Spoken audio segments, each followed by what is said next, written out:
Have you ever pondered why John Locke, a 17th-century British philosopher, is hailed as the father of liberalism? Today, we aim to shed light on this intriguing question. John Locke, a significant figure in the Glorious Revolution of 1688, developed an optimistic view of human nature.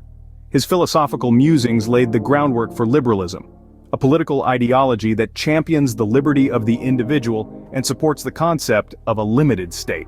Locke's political philosophy resonates most profoundly in the political system of the United States. Locke considered government as a trust, with the people as its trustees.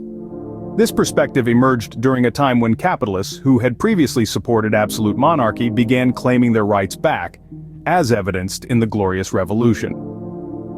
Locke provided a robust justification for natural rights, with a particular emphasis on the absolute right to property. This led to his recognition as a scholar of possessive individualism. Let's take a moment to appreciate the political science on display in Locke's theories. These theories didn't just stay on paper, they became the backbone of many modern political systems. For instance, the United States Constitution and its balance of power heavily reflect Locke's ideas. Similarly, many democracies around the world have adopted Locke's concept of the social contract and his emphasis on individual rights. These ideas have shaped political science as a field, providing a framework for governments to ensure the welfare of their citizens while respecting individual liberties. Indeed, Locke's theories continue to shape the world of political science today. Possessive individualism is a theory that attributes a person's possessions to their own efforts, negating any obligation to give back to society. This philosophy is deeply woven into Locke's justification of absolute property rights. Locke's ideas also sowed the seeds for the theory of separation of powers, the concept of due process of law, and the theory of toleration, a key feature of a secular state. Furthermore, Locke is also recognized as a prominent figure in the social contract tradition and a utilitarian. Delving into Locke's works, particularly his two treatises on civil government, gives us a better understanding of his political philosophy.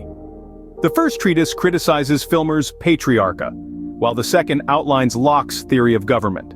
Filmer's Patriarcha justified the absolute authority of the state.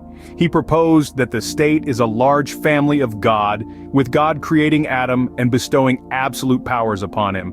Filmer rejected the contract as the basis of political authority, instead advocating for hereditary authority.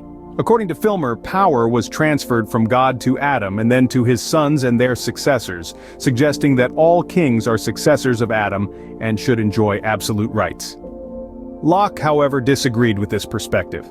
In conclusion, John Locke's influence on liberalism is profound, stemming from his optimistic view of human nature, his belief in the liberty of the individual, and his support for a limited state.